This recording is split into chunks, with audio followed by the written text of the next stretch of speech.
Sige, narito ang buong kwento na isinalin at inangkop sa kontekstong Pilipino.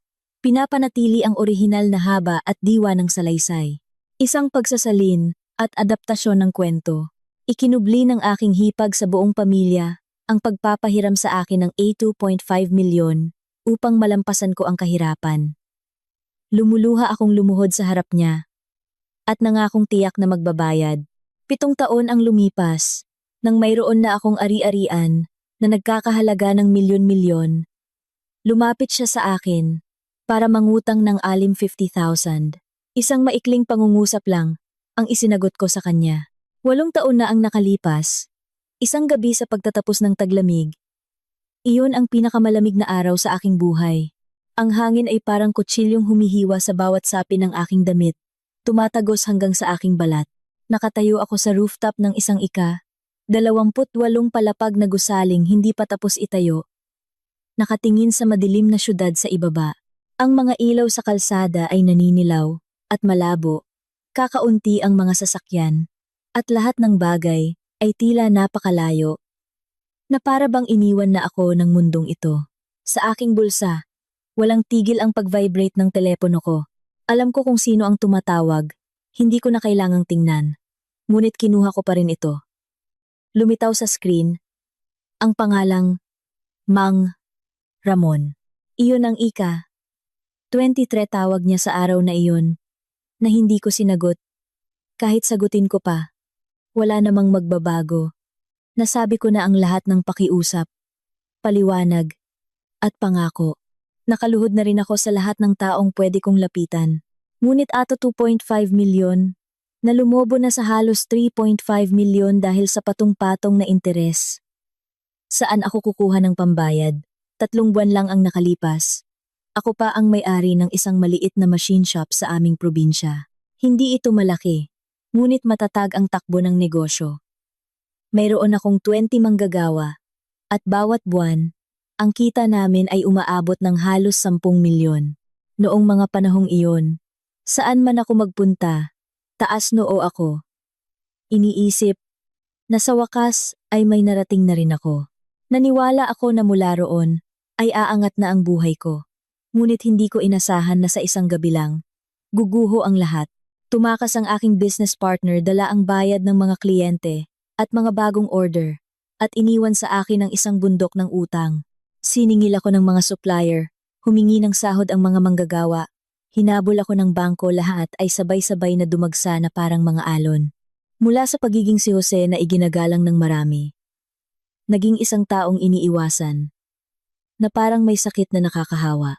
Umuwi ako sa aming bahay para hanapin ang aking mga magulang. Ang aking ama ay nakaupo sa silya. Walang tigil sa paninigarilyo. Napakakapal ng usok. Matagal siyang nanahimik bago nagsalita. Wala na tayong pera, anak. Kailangan ng nanay mo ng pera para sa gamot niya. Ang aking ina, na nakaupo sa tabi niya, ay nagpupunas ng luha at nagsabing, Jose, alam kong nahihirapan ka, pero mahirap din ang sitwasyon ng kuya mo. Nasabi na ng tatay mo. Hindi ko na rin alam kung anong gagawin. Nakatayo ako sa gitna ng sala, nakatingin sa isang platong may tirang butong pakwan sa mesa. Hindi ko alam kung bakit, pero naramdaman ko na mas wala pa akong halaga kaysa sa platong iyon. Kahit papaano, iyon ay pinupulot pa at nginungguya. Samantalang ako, pinabayaan na lang. Nilapitan ko rin ang aking kuya. Isang hapunan iyon para sa pamilya. Sinimulan kong magsalita tungkol sa pangungutang. Walang nagsalita, ang katahimikan ay nakakabingi. Maya-maya, ibinaba ng kuya ko ang kanyang mga kubyertos, bumuntong hininga. Hindi sa ayaw kitang tulungan, pero alam mo naman ang sitwasyon ko. Sapat lang para sa pang-araw-araw. Sumingit ang isang pinsan namin na naroon din. Masyadong malaki ang halagang kailangan mo. Sino ang makakabuhat niyan? Tumingin ako sa aking hipag. Si Ate Maria. Nakaupo siya sa dulo ng mesa. Nakayuko habang kumakain. Walang imik. Sa puso ko, mayroon pa ring kaunting pag-asa. Dahil noong nagsisimula pa lang ako sa aking negosyo, siya mismo ang lihim na nag-abot sa akin ng 3,000. At sinabing, may talino ka, Sige, ituloy mo lang. Ngunit sa araw na iyon, wala siyang sinabi, ni isang salita. Pagkatapos ng hapunan, lumabas ako. Habang nakatayo sa pasilyo, narinig ko ang sinabi ng aking ina. Masyadong mataas ang pangarap ni Jose. Babagsak din yan ng malakas. Nakatayo lang ako roon. Ang mga kamay ko ay mariing nakakuyom bago dahan-dahang bumitaw. Babagsak ng malakas. Hindi ako babagsak. Ako ay nahulog sa isang bangin. Ang sumunod na 3 buwan ay ang pinakamadilim na yugto ng buhay ko. Isinara ang shop, isinangla ang bahay, at kinuha ang sasakyan.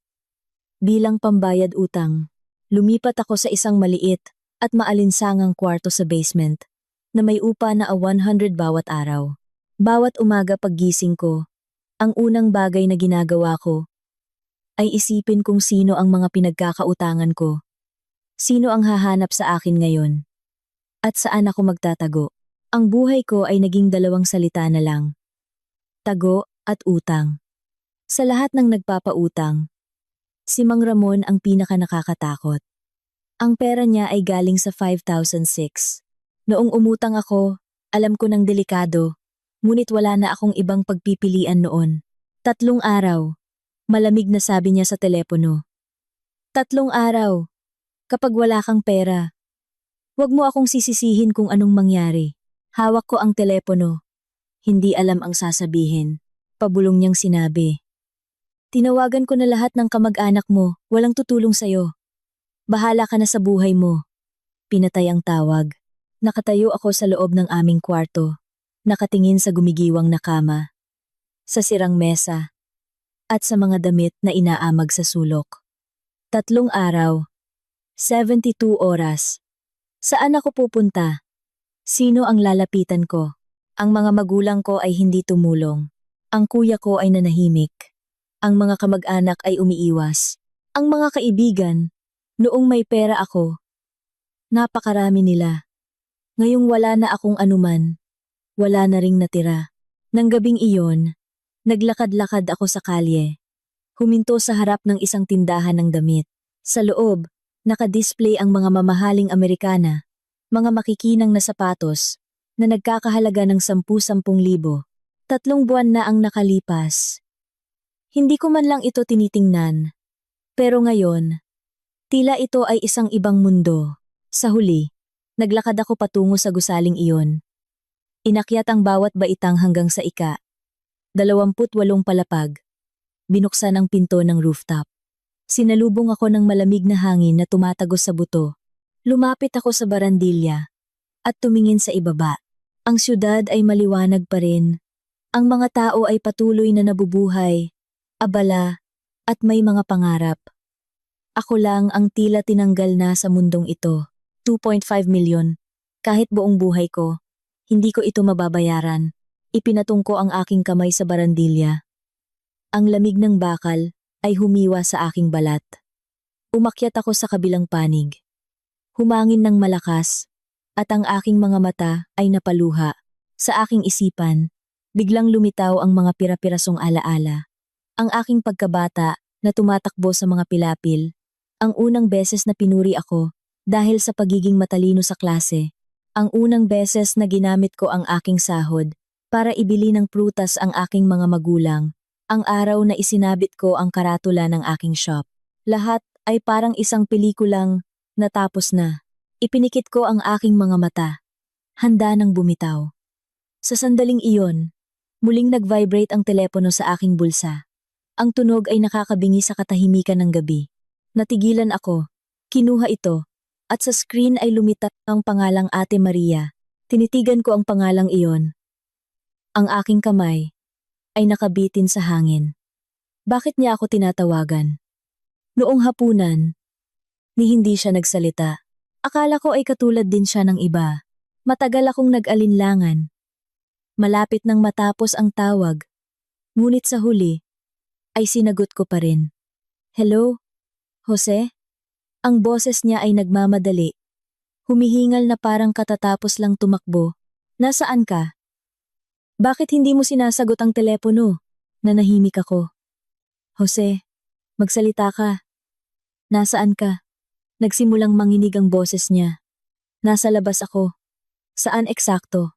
Tumingin ako sa paligid at nagbigay ng isang kung anong address. Agad siyang sumagot nang walang pag-aalinlangan. Hintayin mo ako. Huwag kang aalis. Pupunta ako. Pinatay ang tawag. Nakatayo ako roon. Ang hangin ay humahampas sa aking mukha, ang isip ko ay blanko. Bakit siya pupunta? Para payuhan ako? O para sabihing wala rin siyang magagawa? Hindi ko alam. Ang alam ko lang ay nanatili akong nakatayo doon. Hindi na tumalon. Hindi bumaba. Hindi umalis. Hindi ko alam kung gaano katagal ang lumipas nang bumukas ang pinto ng rooftop. Isang babaeng nakasuot ng lumang jacket. May suot na bonnet at balot ng scarf ang tumakbo papasok, si Ate Maria. Nang makita niya akong nakatayo sa labas ng barandilya, agad siyang namutla. Itinapon niya ang kanyang bag at sumugod para hilahin ang aking kamay. Jose, anong ginagawa mo? Nanginginig ang kanyang boses. Bumaba ka! Bumaba ka ngayon din! Nahila ako at napaupo sa malamig na semento. Lumuhod siya sa harap ko. Tiningnan ako mula ulo hanggang paa. At ang kanyang mga mata ay namumula. Gusto mo ba akong mamatay sa takot? Yumuko ako. Hindi makapagsalita. Ang lalamunan ko ay parang may bumara. Halika. Bumaba tayo. Hinawakan niya ang kamay ko. Masyadong malamig dito. Hinila niya ako pababa. Sa labas ng pinto, may isang lumang e-trike. Pinaupo niya ako at kumuha ng isang lumang kumot mula sa loob at ipinatong sa akin. Ang kumot ay amoy lumang sabon, pero mainit. Tumatakbo ang e-trike sa malamig na hangin. Tinitingnan ko ang kanyang payat na likod. At hindi ko alam kung bakit. Biglang kumirot ang ilong ko. Makalipas ang 20 minuto, huminto kami sa harap ng isang maliit na mamihan. Hinila niya ako papasok at umorder ng 2 mangkok ng beef mami. Umupo kami sa isang sulok. Itinulak niya ang mangkok papunta sa akin. Kumain ka. Kapag busog ka na, saka tayo mag-usap. Kumuha ako ng noodles. Ngunit parang may bumara sa aking lalamunan, hindi ko malunok. Ibinaba ko ang aking kubyertos. Ate, bakit mo ako hinanap? May kailangan ka ba? Hindi siya nagsalita.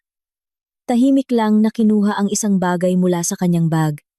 Inilapag sa mesa at itinulak papunta sa akin. Isang ATM card. Natigilan ako. May lamang 2.5 million yan. Mahinahon niyang sabi. Ang password ay birthday mo. Ate, sabi ko, gamitin mo muna ito pambayad sa utang mo. Ang matitira, gamitin mo para magsimula ulit. Tiningnan ko siya sa ilalim ng ilaw. Ang kanyang mukha ay mas matanda kaysa sa kanyang edad. 37 pa lang siya, pero mukha ng 50. Saan galing ang perang ito? Nanahimik siya. Itinulak ko pabalik ang card. Hindi ko ito matatanggap. Sabihin mo sa akin. Yumuko siya. Matagal bago siya nagsalita. Ibinenta ko ang bahay. Natulala ako. Ang bahay na iyon ay ang nag-iisang ari-arian niya bago sila ikasal ng kuya ko. Iyon ang lahat ng mayroon siya. Ate! Nabasag ang boses ko. Itinulak niya pabalik ang card. Kunin mo na. Hindi ako pumayag. Tinanong kita, kung naibenta mo na ang bahay, saan ka titira? Nag-alinlangan siya. Sa bahay, kasama nila. Naintindihan ko. Ang bahay na iyon ay siksikan na. Ngayon, wala na siyang sariling lugar. Hindi ko napigilan at lumuhod ako. Ang sahig ng kainan ay marumi at malamig. Ngunit lumuhod ako. Nang walang pag-aalinlangan.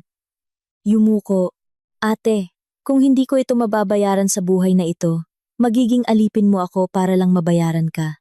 Nataranta siya at itinayo ako. Tumayo ka, baka may makakita sa atin. Tiningnan ko siya. Nanginginig ang boses. Bigyan mo ako ng 7 taon. Pagkatapos ng 7 taon, babayaran kita. Kasama ang interes. Tiningnan niya ako. At sa unang pagkakataon, ngumiti siya ng totoo. Sige. 7 taon. Hihintayin kita. Nang gabing iyon, Inihatid niya ako sa aking tinutuluyang kwarto. Bago siya umalis, sinabi ko, "Ate, babayaran kita," sabi lang niya. "Ayusin mo muna ang buhay mo."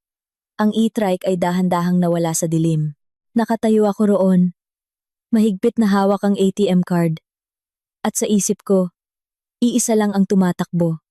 Ang utang ko sa kanya ay hindi pera. Utang ko sa kanya ang aking buhay. Kinabukasan. Bago pa man sumikat ang araw, umalis ako sa maalinsangang kwartong iyon. Halos hindi ako nakatulog kagabi. Nakahiga ako sa lumang kama, nakatingin sa kisame na may mga mantsa ng tubig habang mahigpit na hawak ang ATM card na ibinigay ni Ate Maria. Ang gay 2.5 milyon ay hindi lang pera. Ito ang buong buhay niya. Malinaw sa akin iyon. At dahil malinaw, lalo akong natakot. Nagastusin ang kahit isang sentimo. Nang walang kabuluhan, bumangon ako habang madilim pa. Wala akong masyadong inayos dahil wala naman akong gaanong gamit. Ilang pirasong damit, isang lumang backpack, at ang ATM card. Bago umalis, tumayo muna ako, saglit sa loob ng kwarto. Dito ako nanirahan ng 3 buwan, na parang isang anino nagtatago, natatakot, desperado. Ngunit dito rin ako magsisimulang muli. Pumunta ako sa terminal ng bus at bumili ng tiket papuntang Maynila. Hindi dahil gusto ko, kundi dahil alam kong kung mananatili ako rito, hindi na ako makakabangon pa. Umarangkada ang bus. Nakaupo ako sa hulihan. Pinagmamasdan ang mga tanawin sa labas ng bintana na unti-unting lumalayo, ang mga bukirin, mga nayon, ang mga pamilyar na daan lahat, ay unti-unting nawawala. Sa puso ko, walang panghihinayang. Iisa lang ang nararamdaman ko. Ang bigat ng AET 2.5 milyon at 7 taon. Wala akong karapatang mabigo. Pagdating ko sa syudad, wala akong kakilala. Walang kamag-anak. Walang kaibigan. Walang masasandalan. Nagrenta ako ng pinakamurang kwarto na mahahanap ko, A150 kada araw, na nasa isang makipot at maalinsangang eskinita.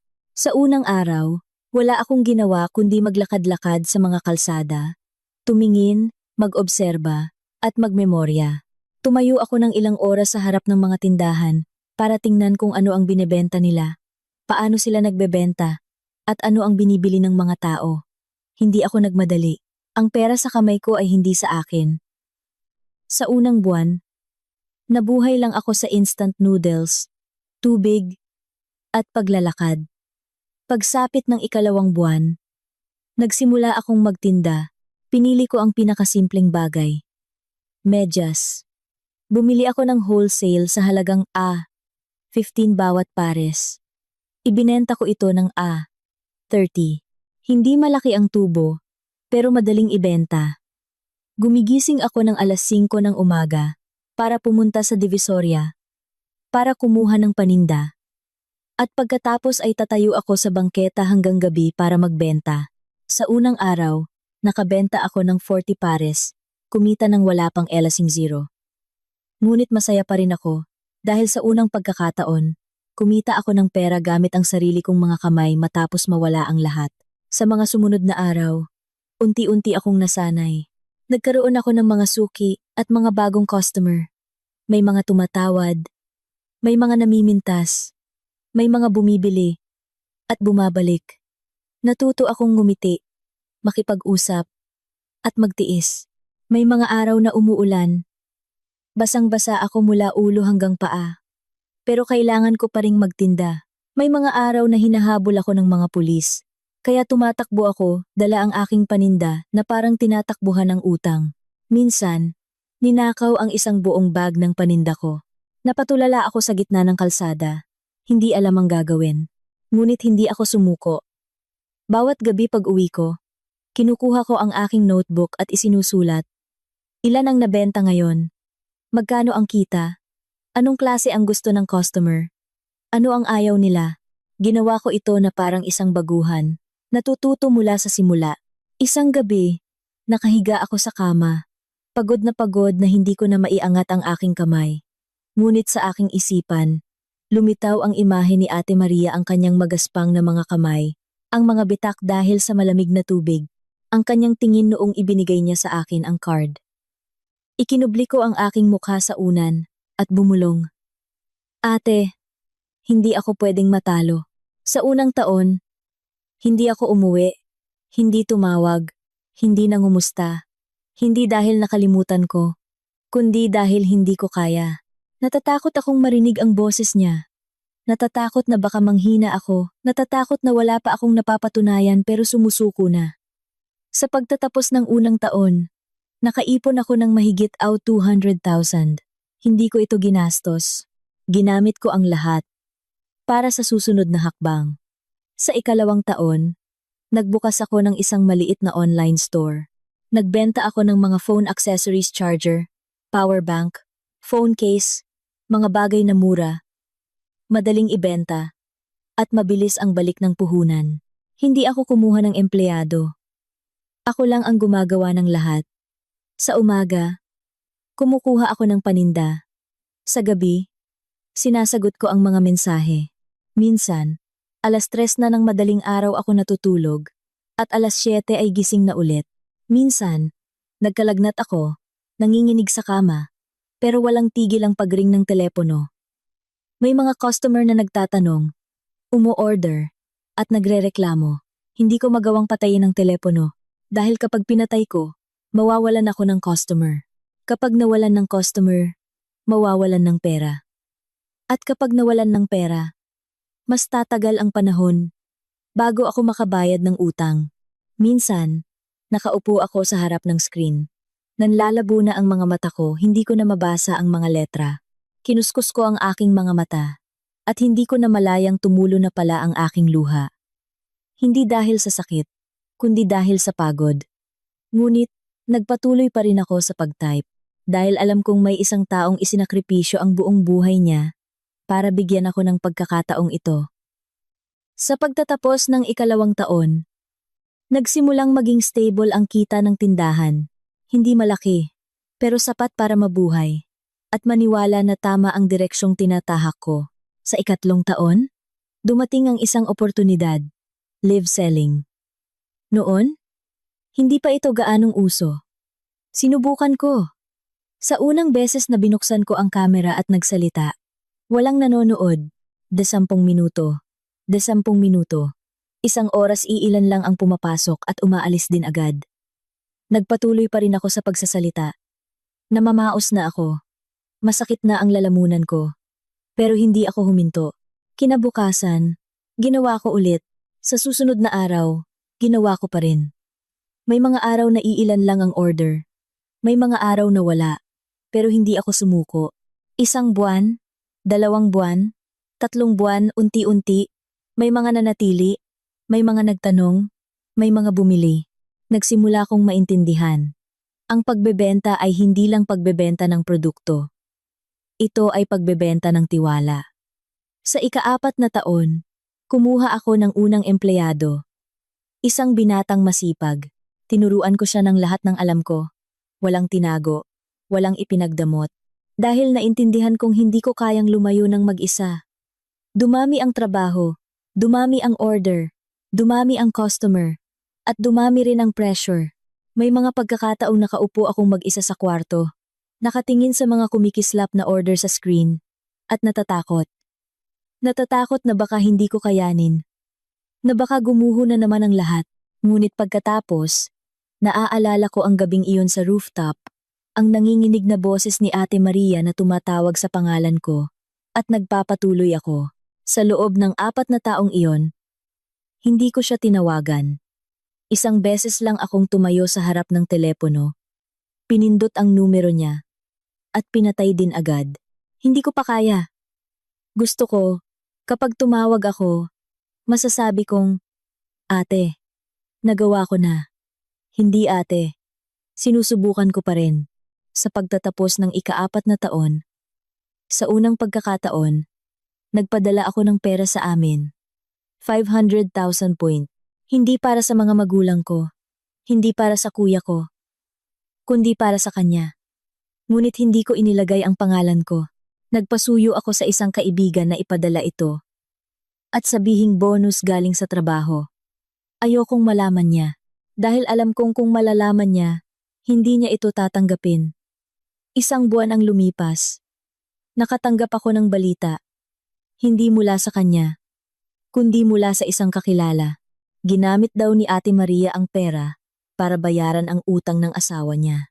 Natahimik ako, walang sinabi, walang galit, walang paninisi. Sakit lang, ganoon pa rin siya. Laging inuuna ang iba kaysa sa sarili. Nang gabing iyon, umupo akong mag-isa, nagsalin ng isang basong tubig, at tumingin sa labas ng bintana. Ang syudad ay maliwanag at abala, ngunit ang puso ko ay napakatahimik. Naintindihan ko ang isang bagay. Hindi lang pera ang kailangan kong kitain. Kailangan kong maging mas malakas. Sapat na lakas para protektahan siya. Hindi lang sa pamamagitan ng pera, kundi sa pamamagitan ng posisyon. Ibinaba ko ang baso at bumulong. Ate, hintayin mo ako. Matapos malampasan ang magulong yugto sa 3 taon, pumasok ako sa isang bagong ritmo ng buhay. Mas matatag, ngunit mas nakakapagod din. Ang negosyo ay unti-unting umayos. Mas mahigpit na ang kontrol sa mga produkto. Mas malinaw na ang proseso. At dumarami na ang mga bumabalik na customer. Nabawasan ang mga reklamo. At napalitan ito ng mga papuri at pasasalamat. Hindi ko na kailangang magbenta habang nag-aalala na baka murahin ako ng customer. Ngunit nagsimula naman akong mag-alala sa mas malalaking bagay. Gastos, tauhan, at panganib. Isang umaga, maaga akong dumating sa bodega. Pagbukas pa lang ng pinto, sumalubong sa akin ang pamilyar na amoy ng karton, plastik, at alikabok ng mga paninda. Wala pa ang mga empleyado, tahimik ang paligid. Tumayo ako sa gitna ng bodega, nakatingin sa matataas na estante ng mga produkto. At bigla kong naalala, ang unang araw na nagtinda ako ng medyas sa bangketa, isang maliit na kahon, ilang dosenang pares ng medyas, isang taong walang katulong, walang naniniwala, kundi ang sarili ko lang. Marahan akong bumuntong hininga. Hindi naging madali ang pag-abot dito, ngunit hindi pa rin sapat. Habang tumatagal, lalo kong napagtatanto na, ang perang kinikita ay hindi agad sa iyo. Kailangan pa nitong suportahan ang buong sistema. Pambili ng paninda, pambayad ng sahod, upa sa pwesto, at gasto sa advertising. Isang maling hakbang lang, at lahat ay maaaring gumuho. Dahil sa bigat na iyon, halos hindi na ako nagpapahinga. May mga araw na habang kumakain, makakatanggap ako ng tawag. Sir Jose, may problema sa order. Iiwan ko ang pagkain at tatakbo pabalik sa bodega. May mga gabi na tatawag ang empleyado. Sir, down ang system. Hindi kami makapag-process ng order. Babangon ako, bubuksan ang computer, at magtatrabaho hanggang umaga. Nagsisimula ng mapagod ang katawan ko, ngunit hindi pwedeng magpahinga ang isip ko. Sa kalagitnaan ng 4 na taon, isang malaking problema ang dumating. Isang malaking batch ng produkto ang may depekto, hindi lang ilang dosena, kundi libo-libo. Kung ibebenta namin ito, tiyak na magrereklamo ang mga customer. Kung i-pull out naman, malulugi kami ng malaki, sabi ni Carlos. Ang partner ko, ibenta mo na lang. Maliit lang na depekto, hindi mapapansin ng customer. Tiningnan ko siya ng tahimik at sinabing, hindi. Kumunot ang noo niya. Nagiging emosyonal ka. Umiling ako. Pinoprotektahan ko ang kabuhayan natin. Naging tensyonado ang paligid. Sabi niya, alam mo ba, kung gaano kalaki ang halagang ito? Alam ko, pero gusto mo pa ring i-pull out? Oo. Matagal akong tiningnan ni Carlos. At sa huli ay tumalikod siya. Bahala ka. Ang desisyong iyon ay nagkakahalaga ng halos kalahati ng naipon ko. Tiningnan ako ng mga empleyado. Walang nagsasalita, pero alam kong nag-aalala sila. Nag-aalala rin ako. Sobra. Nang gabing iyon, umupo akong mag-isa sa opisina. Hindi binuksan ng ilaw, at tanging liwanag lang mula sa screen. Ang numero ng lugi ay malinaw at malamig. Sumandal ako sa upuan. Ipinikit ang mga mata. At iisa lang ang tanong sa isip ko. Nagkamali ba ako? Maya-maya, iminulat ko ang mga mata at tumingin sa labas ng bintana. Ang siyudad ay maliwanag pa rin. Ang mga sasakyan ay tumatakbo. Ang mga tao ay nabubuhay. Walang nakakaalam kung gaano kalaki ang nawala sa akin. At wala ring pakialam. Napangiti ako ng bahagya, isang pagod na ngiti. Kinuha ko ang telepono at binuksan ang mga lumang mensahe mula sa mga customer. May nagsabi, "Ang tapat ninyong magbenta. Babalik ako ulit." May nagsabi, "Kakaunti lang ang shop na kasing prangka ninyong magpayo." Binasa ko ulit ang bawat linya, bawat salita, at ibinaba ang telepono. Huminga ako ng malalim. Hindi ako nagkamali. Pwedeng mawalan ng pera, pero hindi ng tiwala. At mas mahalaga iyon. Pagkatapos noon, nagbago si Carlos. Hindi na niya ako pinilit na sundin ang kanyang paraan. Nagsimula kaming magkaintindihan. Pinanatili ko ang reputasyon. Siya naman, in-optimize ang kita sa loob ng limitasyong iyon. Unti-unting umayos ang takbo ng negosyo. Sa pagtatapos ng ika-4 na taon, naging matatag na ang negosyo, tuloy-tuloy ang pagtaas ng kita, at mas naging tapat ang mga empleyado. Nagsimula akong magkaroon ng oras para isipin ang ibang bagay. Isang gabi, pagkatapos ng trabaho, umupo akong mag-isa. Walang ginagawa. Hindi binuksan ang computer. Hindi tiningnan ang mga numero. Nag-isip lang ako. Inisip ko si Ate Maria.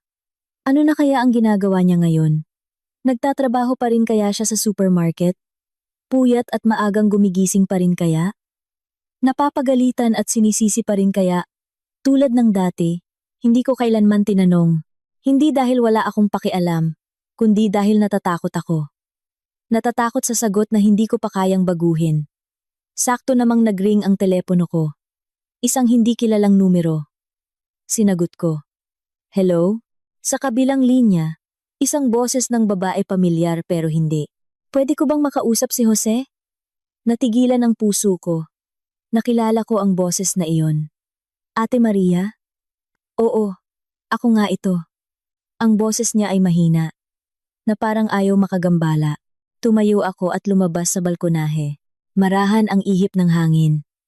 "Ate, paano mo nakuha ang numero ko?" Nagtanong-tanong ako. Ngumiti siya ng bahagya at nanahimik ng ilang segundo. "Kumusta ka na?" Hinigpitan ko ang hawak sa telepono. "Okay lang po ako. Mabuti naman kung ganoon," sabi niya. Ang boses ay parang nakahinga ng maluwag. Walang dagdag na tanong. Walang hinaing. Walang kwento ng paghihirap. Isang simpleng okay ka lang ay sapat na. Nakatayo ako roon. Hindi alam ang sasabihin. Maraming tanong sa isip ko. Pero hindi ko alam kung saan magsisimula. Sa huli, tinanong ko, "Kayo po, kumusta na?" Tumawa siya. "Ganito pa rin. Trabaho-bahay." Isang napaka-ordinaryong sagot. Pero sa pandinig ko, mabigat. Napakabigat. Gusto ko sanang magtanong pa. Malaman ang higit pa. Pero hindi siya nagsalita at hindi rin ako naglakas loob. Ang tawag ay tumagal, nang wala pang 5 minuto. Bago ibaba, sinabi niya, "Jose, alagaan mo ang sarili mo. Huwag kang magpagod masyado." Hindi ko napigilan at nagtanong, "Ate, may kailangan po ba kayo?" Nanahimik ang kabilang linya. Pagkatapos, sinabi niya, "Wala. Tumawag lang ako para kumustahin ka." Natahimik ako, hindi alam ang sasabihin. Ibinaba na niya ang tawag. Matagal kong hinawakan ang telepono, hindi gumagalaw. May kung anong umakyat sa dibdib ko.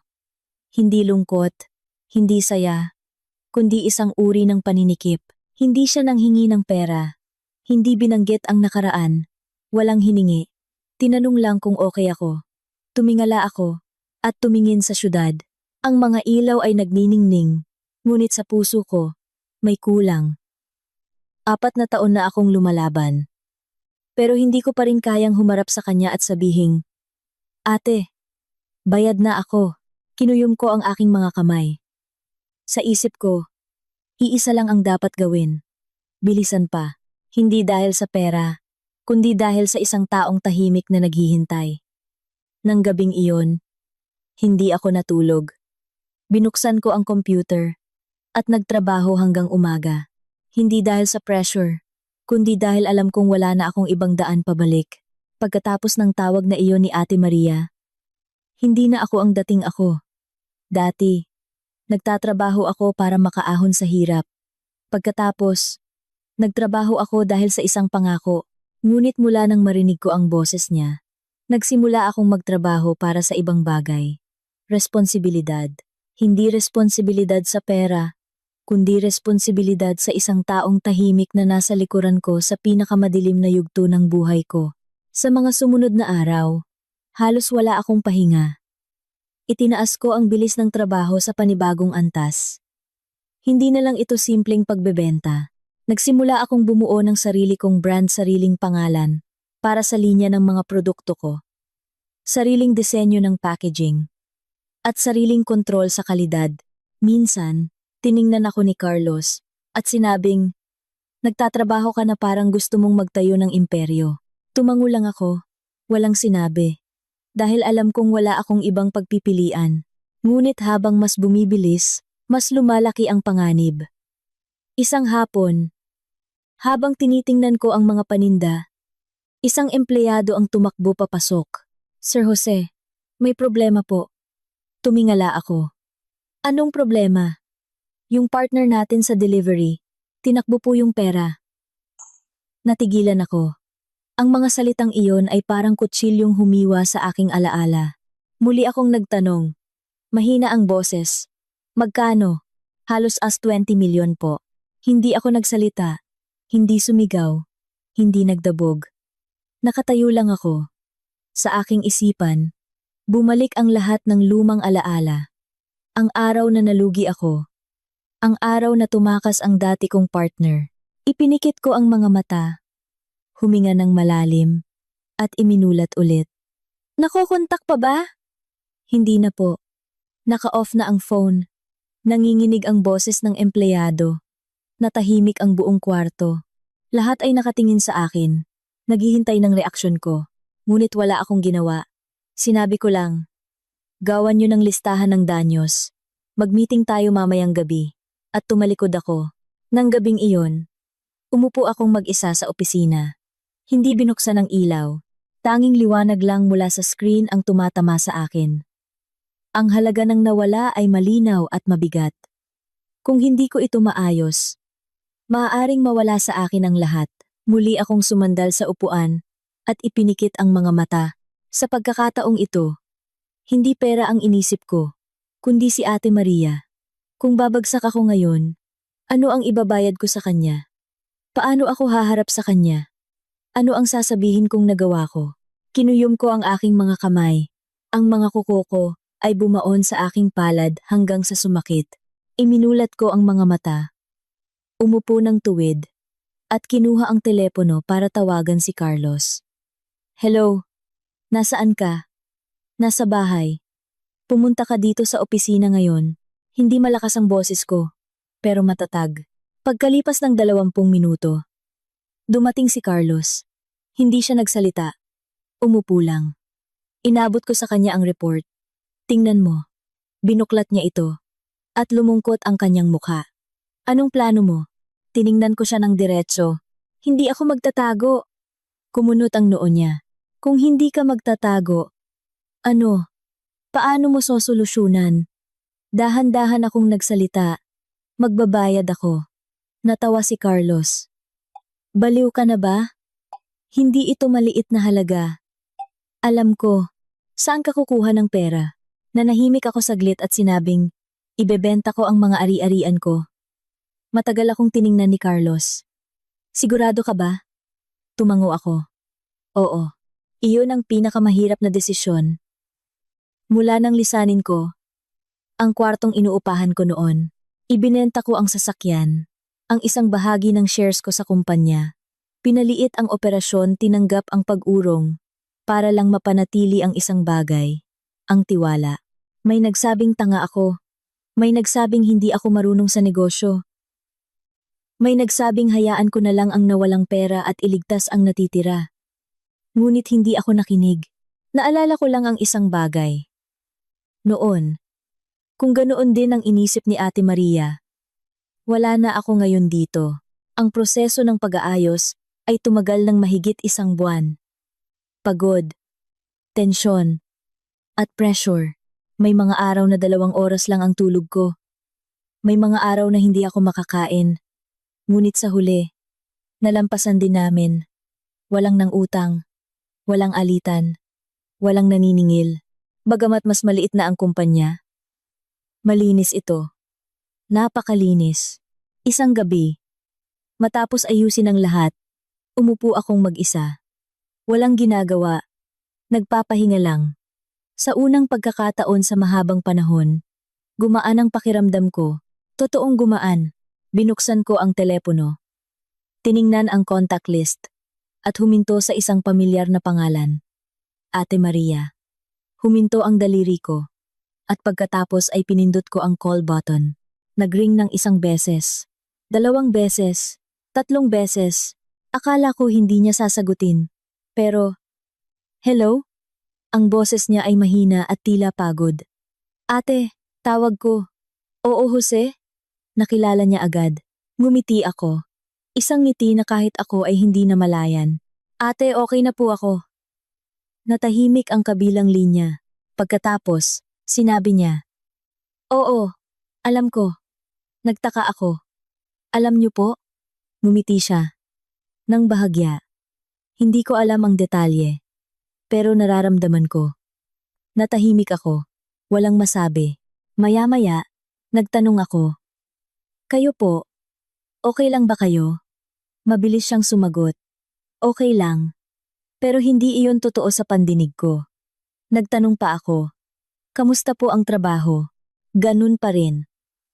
Sa supermarket, ang boses niya ay walang emosyon, pero may halong pagod. Gusto ko sanang magtanong pa. Napakarami, pero huminto ako. Alam kong hindi siya pala reklamo. Kung sinabi niyang ganun pa rin, ibig sabihin ay hindi maganda. Pero ayaw niyang sabihin, kaya hindi ko na rin pinilit. Ang tawag ay maikli lang. Pero sapat na para maintindihan ko. Malayo na ang narating ko. Pero si Ate Maria ay nasa dati pa ring kinalalagyan. Umupo ako. Pinagsalikop ang mga kamay. At may isang damdaming lumitaw sa puso ko.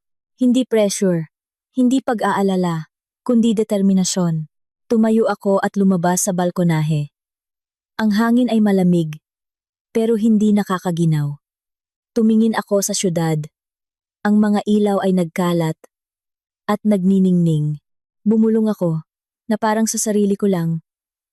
Ate, hindi ko hahayaang manatili kang ganyan habang buhay. Matapos ang insidente kung saan nawalan ako ng halos sa 20 milyon, at ang desisyong akuin ang lahat para mapanatili ang tiwala, para akong isang taong nakaligtas sa isang bagyo hindi namatay, ngunit hindi na rin ang dating ako. Lumiit ang kumpanya. Nabawasan ang mga empleyado. At hindi na kasing dami ng dati. Ang mga produkto. Lahat ay bumalik sa sapat lang. At minsan ay nagigipit pa. Ngunit kapalit nito, mayroon akong isang bagay na napakalinaw. Isang matibay na pundasyon. Hindi na ito tungkol sa paghabol sa dami, kundi sa paglakad ng dahan-dahan pero sigurado. Sa mga sumunod na buwan, ganap kong binago ang paraan ng pagpapatakbo. Hindi na ako kumukuha ng maramihang inventaryo. Pumipili na lang ako ng ilang produkto, tinitiyak ang kalidad, at ino-optimize ang paraan ng pagbebenta. Naglaan ako ng mas maraming oras para kausapin ang mga customer, hindi lang para magbenta, kundi para magpaliwanag at magturo. May nagsabi, para kang nagtuturo kung magbenta. Ngumiti lang ako, dahil ayokong isang beses lang sila bumili. Gusto ko, paulit-ulit. Dumami ang mga bumabalik na customer. Mas kaunti kaysa dati, pero mas sigurado. Ang pera ay hindi mabilis pumasok, pero tuloy-tuloy. At, higit sa lahat, hindi na ako nag-aalalang gumuho anumang oras. Isang gabi, habang tinitingnan ko ang mga numero, umupo si Carlos sa tapat ko. Tiningnan niya ako sandali, at sinabing, Nagbago ka na. Tumingala ako. Paano nagbago? Dati, mainitin ang ulo mo, gusto mong bumilis, manalo ng malaki. Ngumiti siya ng bahagya. Ngayon, para ka ng matanda. Ngumiti rin ako. Dahil minsan na akong bumagsak, tumango si Carlos. Walang idinagdag. Ngunit kung kailan akala ko ay maayos na ang lahat, may isa pang nangyari. Isang bagay na walang kinalaman sa trabaho. Ngunit nagpatanggal ng tulog ko. Nang ilang gabi, iyon ay isang tawag mula sa kuya ko. Tiningnan ko ang screen, Kuya Antonio. Matagal na panahon na. Mula nang huli siyang tumawag. Sinagot ko. Hello, Jose? Ang boses niya ay iba na. Wala na ang pagwawalang bahala. Wala na ang distansya. Napalitan ito ng pag-aalinlangan. Nanahimik siya ng ilang segundo at sinabing, Kumusta ka na? Ayos lang. Bumuntong hininga siya. Mabuti naman. Hindi ako nagsalita. Naghintay. Maya-maya. Sinabi na niya ang pakay niya. Gusto ko sanang may itanong sa'yo. Ano yon? Si Ate Maria. Nakakausap mo ba siya? Natigilan ako. Oo. Nanahimik siya at nagtanong ulit. May sinasabi ba siya? Naintindihan ko. Hindi siya nangungumusta. Nag-iimbestiga siya. Sabi ko, ganun pa rin daw siya. Trabaho-bahay. Natahimik ang kabilang linya. Pagkatapos, sinabi niya sa mababang boses, Jose, may kasalanan ako sa kanya. Hindi ako nagulat. Pero hindi rin ako sumagot. Nagpatuloy siya. Alam kong ilang taon na siyang naghihirap. Pero wala akong magawa. Napangiti ako ng mapait. Hindi dahil sa kanya, kundi dahil sa sitwasyon. Isang taong alam na mali siya, pero hindi magbago. Tinanong ko ng diretso, tumawag ka ba para sabihin yan? Nagmamadali siyang sumagot. Hindi. Hilingin sa'yo. Humina ang boses niya. Pwede mo bang tulungan si ate? Hinigpitan ko ang hawak sa telepono. Anong problema? Hindi maganda ang kalusugan niya. Dalawa ang trabaho niya. Sa umaga sa supermarket. Sa gabi naghuhugas ng plato. Sinasabihan ko siyang magbenta. Pero ayaw niyang makinig. Natahimik ako. Sa isip ko, lumitaw ang imahe ni Ate Maria, mga kamay na may bitak, mga matang pagod, at ang mahinang boses na nagsasabing, okay lang ako. Isang mapait na ngiti ang gumuhit sa aking labi. Kuya! Tawag ko. Oo. Alam mo ba kung bakit hindi siya tumitigil? Hindi siya sumagot. Nagpatuloy ako. Dahil wala siyang pagpipilian. Walang sagot mula sa kabilang linya. Hindi ko siya sinisisi. Dahil naiintindihan ko na may mga taong hindi masama. Mahina lang. At ang mga mahinang tao, ang madalas na nagpapahirap sa iba. Dahan-dahan kong sinabi. Ang problema ni ate. Ako nang bahala. Nagmamadaling sumagot si kuya. Jose, hindi yun ang ibig kong sabihin. Alam ko. Pinutol ko siya. Asikasuhin mo na lang ang sarili mo. Ibinaba ko ang tawag. Ayoko nang magsalita pa. Nang gabing iyon, hindi ako nagtrabaho. Umupo akong mag-isa. Hindi binuksan ang computer. Hindi tiningnan ang mga numero. Nakaupo lang. Sa isip ko, ang imahe niya, pumapasok sa trabaho. Umuuwi. At pumapasok ulit sa isa pang trabaho. Isang araw. 2 araw, 3 taon, 4 na taon, hindi ko alam kung gaano na siya katagal nabubuhay ng ganoon. At hindi siya kailanman nagreklamo. Tumayo ako at lumabas, walang patutunguhan. Naglakad lang. Ang kalsada ay matao. Mga taong dumadaan. Ingay ng sasakyan. Mga usapan. Ngunit sa isip ko, napakatahimik. Isang katahimikan bago ang isang desisyon. Huminto ako sa isang tindahan ng palamig sa tabi ng kalsada. Umupo. At umorder ng isang basong iced tea. Uminom ako. Pinagmasdan ang mga tao. At kinuha ang telepono para tawagan si Carlos. Hello? May ginagawa ka ba? Wala. Mag-meeting tayo bukas. Tungkol saan? Tumingin ako sa malayo. At dahan-dahang sinabi, magbubukas ako ng branch. Nanahimik si Carlos ng isang segundo. Saan? Tumingin ako sa kawalan at sinabing, sa probinsya namin, hindi ito isang biglaang desisyon. Pinag-isipan ko itong mabuti. Kung gusto kong tulungan si Ate Maria, hindi pwedeng pera lang ang ibigay ko. Dahil ang pera ay mauubos, magagamit sa mga bagay na hindi para sa kanya.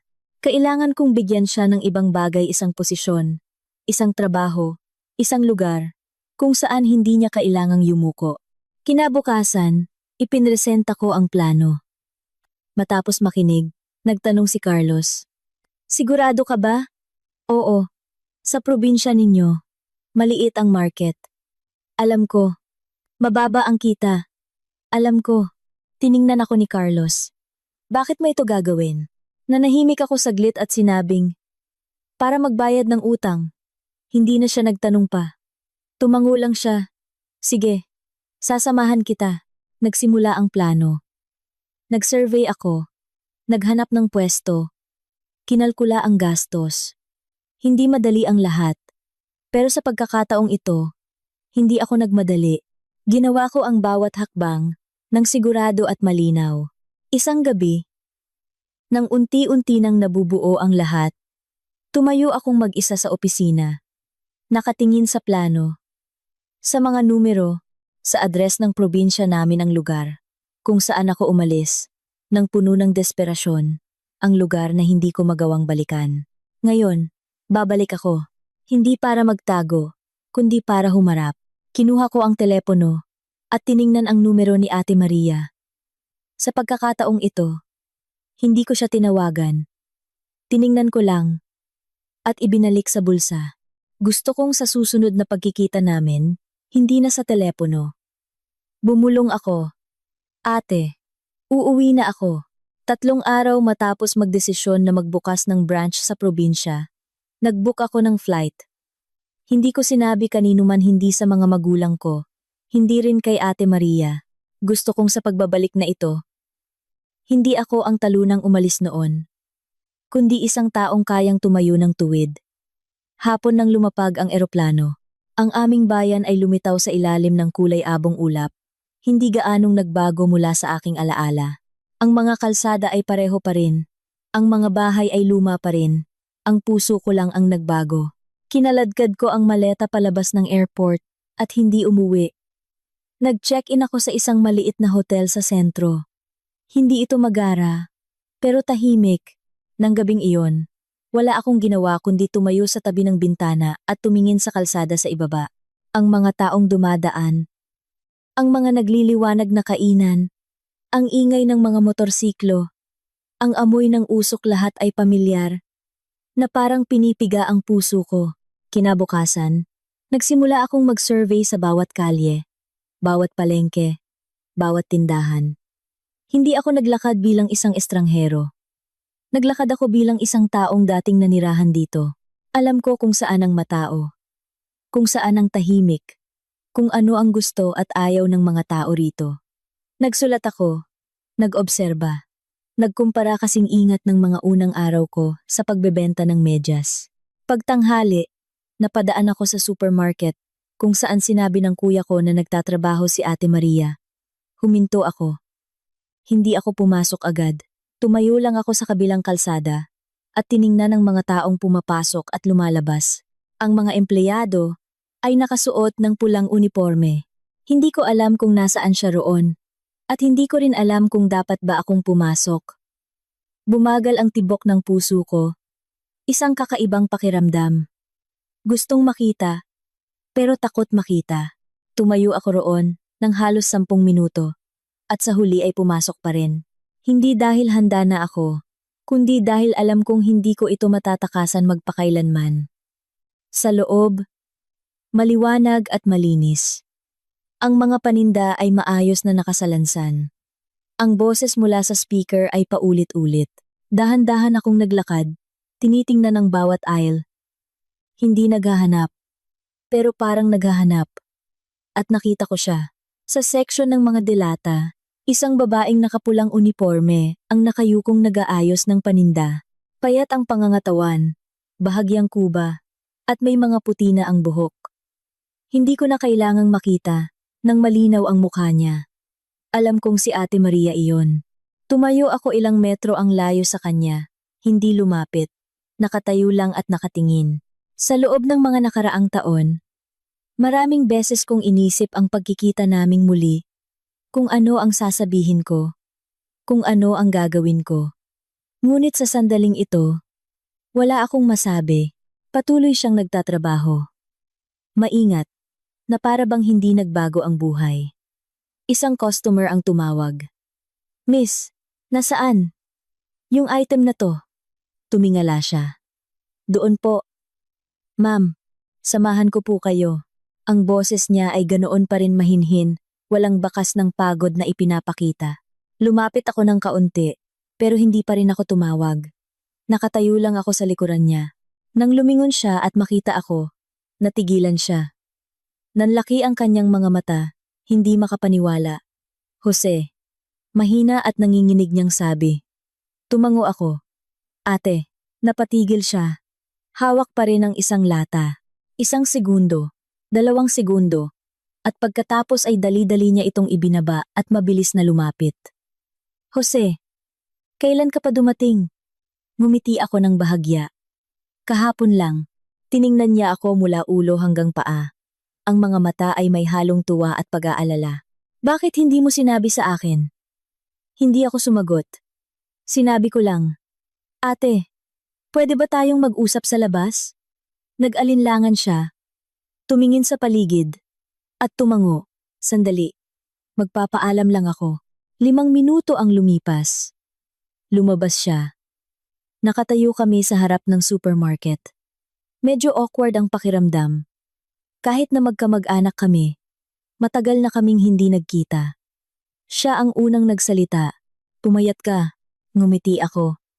Kayo rin po. Ngumiti siya ng bahagya, pero may malalim na lungkot sa kanyang mga mata. Tiningnan ko siyang mabuti. Maitim ang balat, magaspang ang mga kamay. At naroon pa rin ang mga bitak. Hindi ko na kailangang magtanong para malaman kung paano siya nabuhay. Kumain ka na ba? Tanong ko. Oo. Sagot niya. Sa kantin. Tara, kumain tayo sa labas. Agad siyang umiling. Wag na. Kailangan ko pang bumalik sa trabaho. Tiningnan ko siya. Hindi pinilit. Sinabi ko na lang. Sige. Mamayang uwian. Hihintayin kita. Nanahimik siya sandali at tumango. Sige. Nang hapong iyon, hindi ako umalis. Umupo lang ako sa isang kainan sa tapat. Tinitingnan ang orasan. At naghintay. Sakto 6:00. Lumabas siya. Suot pa rin ang unipormeng iyon. Ganoon pa rin ang lakad. Ngunit nang makita niya ako, ngumiti siya. Isang pambihirang ngiti. Kumain kami. Isang maliit na kainan. Hindi magara pero malinis. Katulad ng mamihan noon. Pag-upo. Walang nagsalita agad. Maya-maya, nagtanong siya. Ano nang trabaho mo ngayon? Tiningnan ko siya. Hindi nagdetalye. May sarili na akong kumpanya. Tumango siya. Hindi na nagtanong pa. Sinabi lang, mabuti naman. Tiningnan ko siya at tinanong ng diretso. Kayo po, okay lang ba ang buhay niyo? Ngumiti siya. Okay lang, ang sagot na iyon ulit. Pero sa pagkakataong ito, hindi ako naniwala. Nagtanong pa ako. Si kuya, kamusta na? Nanahimik siya ng 1 segundo. Ganun pa rin. Wala pa ring trabaho? Hindi siya sumagot, yumuko lang at kumain. Naintindihan ko na. Hindi na kailangang magtanong pa. Ibinaba ko ang aking kubyertos at tiningnan siya. Ate, may sasabihin po ako sa inyo. Tumingala siya, may bahid ng pag-aalala sa kanyang mga mata. Dahan-dahan kong sinabi, magbubukas ako ng branch dito. Natigilan siya. Dito? Oo. Tiningnan niya ako. Para saan? Hindi ako nagpaligoy-ligoy. Para magtrabaho kayo. Natahimik ang paligid. Matagal niya akong tiningnan. Jose, huwag kang magsalita ng ganyan. Mahina ang kanyang boses. Seryoso po ako. Tiningnan ko siya ng diretso. Mag-resign na kayo sa supermarket. Sa akin na kayo magtrabaho. Agad siyang umiling. Hindi pwede. Bakit po? Wala akong alam sa mga ganyan. Ngumiti ako ng bahagya. Tuturuan ko po kayo. Umiling ulit siya. Hindi yun ang problema. Tiningnan ko siya. Naghihintay. Bumuntong hininga siya. Jose, may pamilya ako. Isang simpleng pangungusap. Pero mabigat. Naintindihan ko. Pero hindi ako umatras. Ang pamilya ay hindi dahilan para magdusa kahabang buhay. Nanahimik siya. Hindi tumutol. Pero hindi rin sumang-ayon. Hindi na ako nagsalita pa. Tiningnan ko lang siya. Sa puso ko, may isang matibay na desisyon. Sa pagkakataong ito, hindi ko hahayaang madali siyang tumanggi. Pagkatapos ng hapunan na iyon, hindi na namin pinag-usapan ni Ate Maria ang tungkol sa trabaho. Ganoon pa rin ang kanyang paninindigan mahinhin, tumatanggi, hindi pagalit. Pero hindi rin ako hinahayaang makialam ng husto sa buhay niya. Hindi ko siya pinilit dahil naintindihan ko na para sa kanya, hindi madali ang pagbabago. Ang isang taong sanay na magtiis sa loob ng mahigit 10 taon ay hindi basta-basta makakalabas sa mundong iyon dahil lang sa ilang salita. Ngunit alam ko rin ang isang bagay. Hindi ako pwedeng huminto. Sa mga sumunod na araw, sinimulan kong ayusin ang branch. Naghanap ng pwesto, kumuha ng mga taong mag-aayos, at nag-order ng unang batch ng paninda. Mas mabilis ang lahat kaysa sa inaasahan ko. Hindi dahil madali, kundi dahil sanay na ako. Ang mga bagay na nagpahirap sa akin noong unang taon ay naging natural na ngayon. Isang linggo ang lumipas. Nagbukas ang unang tindahan sa aming probinsya. Hindi ito malaki, pero maayos, malinis, at simple pero malinaw ang karatula. Ang mga empleyado ay 2 taong kinuha ko na noon pa. Hindi ako nagmadaling mag-advertise ng bongga. Nagbukas lang ako at nag-obserba. Sa araw ng pagbubukas, wala akong inimbitahan. Hindi ko sinabi sa pamilya ko. Nakatayo lang ako sa loob ng tindahan at tinitingnan ang mga customer na pumapasok at lumalabas. May mga mausisa, may mga tumitingin, may mga nagtatanong, may bumibili, may hindi. Hindi ako nainip dahil alam kong laging mabagal sa simula. Nang hapong iyon, nakita ko si Ate Maria na nakatayo sa labas ng pinto. Hindi siya pumasok, nakatingin lang. Lumabas ako. Ate, nagulat siya. Jose, tumingin siya sa loob. Ito ba ang tindahan mo? Oo. Tumango siya. Walang sinabi. Nakatingin lang. Ang mga mata ay may kakaibang ekspresyon, masaya pero malayo. Pasok po kayo, sabi ko. Umiling siya. Huwag na. Dumaan lang ako. Hindi ko siya pinilit. Tumayo lang ako sa tabi niya at sabay kaming tumingin. Maya-maya, bumulong siya. Ang ganda. Isang salita lang, pero narinig ko ng malinaw. Hindi pa rin po ba kayo nagbabago ng isip? Tanong ko. Nanahimik siya at umiling. Jose, hindi ako bagay diyan. Tiningnan ko siya. Walang sinabi. Tumango lang. Sige po. Nang gabing iyon, hindi ako bumalik sa hotel. Umuwi ako sa lumang lugar kung saan nakatira ang pamilya ko. Tumayo ako sa paanan ng hagdanan at tumingala. Ang bahay ay ganoon pa rin. Hindi gaanong nagbago. Ang dilaw na ilaw. Ang lumang rehas. Matagal akong nakatayo. Hindi umakyat, hindi tumawag. Nakatayo lang. Naalala ko ang araw na nakatayo ako rito. Na nasa bingit ng alanganin. Kumatok pero hindi tinulungan. Hindi dahil masama sila, kundi dahil hindi nila kaya. Tumalikod ako. Hindi ako pumasok, hindi na kailangan. Ngunit kinabukasan, ang ama ko ang lumapit sa akin. Nakatayo siya sa harap ng tindahan, nakatingin sa loob. Nang makita niya ako, bahagya siyang natigilan. Jose, tumango ako. Itay, medyo awkward ang pakiramdam sa pagitan naming dalawa. Tumingin siya sa paligid ng tindahan. Sa'yo ba ito? Opo. Tumango siya. Walang idinagdag. Maya-maya, nagtanong siya. Okay ka lang ba ngayon? Tiningnan ko siya. Okay lang po.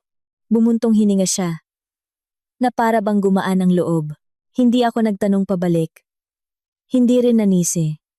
Ang nakaraan ay pinalipas ko na. Pero hindi ibig sabihing nakalimutan ko na. Tumayo pa siya sandali at sinabing, "Ang nanay mo, madalas kanyang nababanggit, nanahimik ako. Gusto sana niyang umuwi ka para kumain." Tumingin ako sa ibaba, hindi agad sumagot. Maya-maya, sinabi ko, "Sa ibang araw na lang po." Tumango siya, hindi pinilit. "Sige, bahala ka."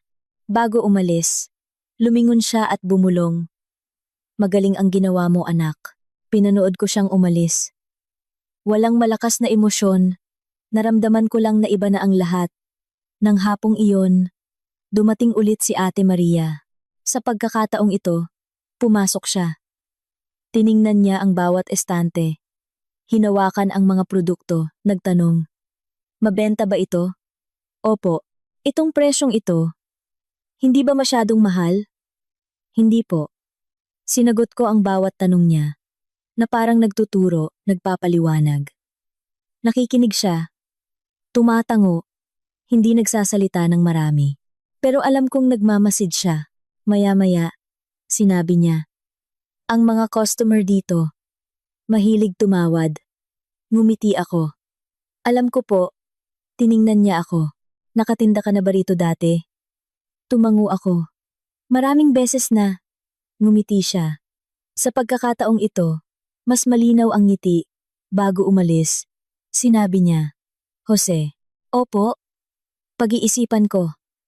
Tiningnan ko siya. Hindi na nagtanong pa. Tumango lang. "Sige po." Nang gabing iyon, hindi ako makatulog. Hindi dahil sa pag-aalala, kundi dahil sa pag-asa. Isang napakaliit na pag-asa, pero sapat na para maghintay ako. 3 araw ang lumipas. Tumawag siya.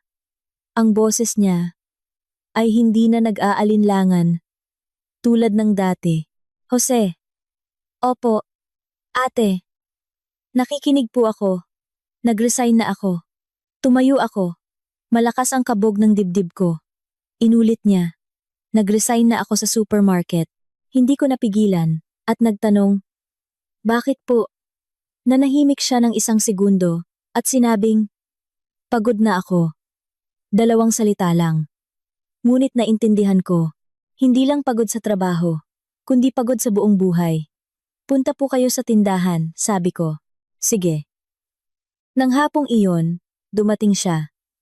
Hindi na nakasuot ng uniforme, isang ordinaryong damit lang. Pero nakita kong iba na siya. Hindi dahil sa panlabas na anyo, kundi sa kanyang mga mata. Inilibot ko siya, ipinaliwanag ang mga gagawin. Tinuruan kung paano kausapin ang mga customer. Itinuro ang bawat maliit na detalye. Mabilis siyang natuto. Hindi na kailangang ulitin. Tumingin lang, naiintindihan na niya. Gabi, nang magsara ang tindahan, umupo siya, bumuntong hininga, at tiningnan ako. "Jose." "Opo?" Hindi ko alam ang sasabihin. Ngumiti ako. Hindi na kailangang magsalita. Tiningnan niya ako. Namumula ang mga mata, pero hindi umiiyak. Sinabi lang niya, "Hindi ko akalaing darating ang araw na ito." Wala akong sinabi. Nakatayo lang ako roon at tinitingnan siya. Gumaan ang isang bahagi ng puso ko. Pero alam kong simula pa lang ito. Sa mga unang araw ni Ate Maria sa tindahan, hindi ako umalis. Hindi dahil hindi ako nagtitiwala sa kanya, kundi dahil alam kong ang hakbang na ito ay hindi maliit para sa kanya. Ang isang taong sanay yumuko sa loob ng maraming taon, biglang kailangang tumayo ng tuwid, makipag-usap, at magdesisyon hindi madali. Sa unang araw, nakatayo lang siya sa likod ng counter. Medyo alanganin ang mga kamay. Kapag may nagtatanong na customer, napakahina ng kanyang sagot. "Opo, doon po sa kabila." May customer na hindi narinig. "Ano raw?" Bahagya siyang nagulat. Inulit ang sinabi pero mahina pa rin. Nakatayo ako sa isang sulok, hindi nakikialam. Nagmamasid lang. Pagtanghali, lumapit ako. "Ate." "Oh?" "Lakasan niyo po ng konti ang boses niyo." Tiningnan niya ako. Medyo nahihiya. Hindi ako sanay. Ngumiti ako ng bahagya. Okay lang. Practice lang. Ikalawang araw. Ganoon pa rin siya. Pero medyo bumuti na. Hindi na niya iniiwasan ang tingin ng mga customer. Ikatlong araw. Isang may edad na babae ang pumasok. Kinuha ang isang produkto. Magkano ito? Sumagot siya. $250 po. Mahina pa rin ang boses. Pero mas malinaw. Nagtanong ang customer. Wala nang tawad? Natigilan siya at tumingin sa akin. Marahan akong umiling. Lumingon siya pabalik. Pasensya na po. Fixed price po kami. Kumunot ang noo ng customer. Mas mura sa iba. Natahimik siya. Hindi alam ang sasabihin. Nakatayo pa rin ako. Hindi nagsasalita. Maya-maya, sinabi niya, mas maganda po kasi ang kalidad ng sa amin. Nag-aalangan pa ang pagkakasabi. Pero iyon, ang unang beses na sumagot siya ng kusa. Tiningnan siya ng customer. Walang sinabi. At nagbayad. Pagkaalis ng customer, lumingon siya sa akin. May bahid ng sorpresa sa kanyang mga mata. Ngumiti ako. Kita mo na? Ngumiti rin siya ng bahagya. Sa bawat araw na lumilipas, unti-unti siyang nagbabago. Hindi na laging nakayuko. Hindi na bumubulong. Hindi na natatakot. Kapag may nagtatanong, 1 linggo ang lumipas, tumayo ako sa labas, hindi pumasok sa tindahan. Tiningnan ko lang siya sa salamin. Kausap niya ang isang customer. Malinaw at kumpiyansa ang boses. Minsan ay tumatawa pa. Nakatayo lang ako roon. Hindi pumasok. Nakatingin lang. Isang kakaibang pakiramdam. Parang ibang tao na ang nakikita ko. Ngunit doon din nagsimula ang gulo. Nang hapong iyon, dumating si Kuya Antonio. Nakatayo siya sa harap ng pinto. Nakatingin sa loob. Hindi masaya ang mukha. Lumabas ako. Kuya. Tiningnan niya ako. Hindi bumati. Tinanong lang. Nasaan si Maria? Itinuro ko sa loob. Pumasok siya. Nag-aayos ng paninda si Ate Maria. Nang makita siya, natigilan. Antonio. Tumingin si Kuya sa paligid. Pagkatapos ay sa kanya. Talagang nag-resign ka na. Tumango si Ate Maria. Oh, tumingin siya sa akin. Hindi malinaw ang emosyon. Jose. Opo. Naging tensyonado ang paligid. Nakatingin ang mga empleyado. Pati na rin ang mga customer. Sinabi niya. Lumabas tayo. Mag-usap tayo. Lumabas kami. Nakatayo sa harap ng pinto. Tinanong niya ng diretso. Para saan ito? Hindi ako umilag. Para magtrabaho si ate. Tumawa siya. Pero isang malamig na tawa. Para kay Maria. O para iwanan niya ang pamilya. Tiningnan ko siya. Hindi agad sumagot. Nagpatuloy siya. Jose, ang problema ng pamilya ay hindi mo problema. Tumango ako. Alam ko. Alam mo pero ginagawa mo pa rin? Tiningnan ko siya ng diretso. Wala akong ginagawang masama. Natahimik siya. Maya-maya, sinabi niya, alam kong nahihirapan siya. Pero pamilya iyon. Hindi mo pwedeng baguhin kung kailan mo gusto. Bumuntong hininga ako. Kuya. Oh? Alam mo ba kung paano siya nabuhay? Hindi siya sumagot. Nagpatuloy ako. Sa umaga sa supermarket, sa gabi naghuhugas ng plato. Pag-uwi, siya pa rin ang gumagawa ng gawaing bahay. Alam mo ba yon? Yumuko siya. Walang sinabi. Hindi ako huminto. Alam mo bang hindi siya kailanman nagreklamo? Na wala siyang hiningi. Kinuyom niya ang kanyang kamay. Pero tahimik pa rin. Dahan-dahan kong sinabi, hindi ko siya inaalis sa'yo. Binibigyan ko lang siya ng pagpipilian. Natahimik ang paligid. Maya-maya, bumulong siya. Jose, hindi ako tumututol. Nagulat ako. Nagpatuloy siya. Pero kailangan mong maintindihan. Ayokong mawala siya sa akin. Tiningnan ko siya. Sa unang pagkakataon, nakita kong tapat siya. Kuya! Sabi ko, hindi mo siya mawawala. Kailangan mo lang magbago. Hindi siya sumagot. Matagal siyang nakatayo roon. Sa huli, tumalikod siya. Walang idinagdag. Naiwan akong nakatingin sa kanya. Hindi gumaan ang pakiramdam, pero hindi rin bumigat. Nang gabing iyon, tinanong ako ni Ate Maria, "Jose, anong sinabi ng kuya mo?" Ngumiti ako. Wala naman. Tiningnan niya ako, hindi naniniwala. "Ate," sabi ko, "gusto mo bang bumalik?" Agad siyang umiling. "Hindi." Ang sagot niya ay tiyak. Walang pag-aalinlangan. Tumango ako. Sapat na yun. Gabi na ako umuwi. Umupo akong mag-isa. Hindi binuksan ang ilaw. Alam kong nagbabago na ang lahat. Hindi lang ang buhay ko, kundi ang buhay niya at ng buong pamilya. At sa pagkakataong ito, hindi ko hahayaang bumalik ang lahat sa dati. Pagkatapos ng usapan namin ni Kuya Antonio, hindi sumabog ang sitwasyon gaya ng inaasahan ko. Walang malaking away, walang pilitang pagpapauwi kay Ate Maria. Ngunit halatang nagbago ang hangin. Isang tahimik at mabigat na pressure ang naramdaman sa mga sumunod na araw. Hindi na pumunta si Kuya Antonio sa tindahan, ngunit nagsimulang magpakita ng ibang kilos si Ate Maria. Nagtatrabaho pa rin siya, ngumingiti sa mga customer, at mabilis matuto.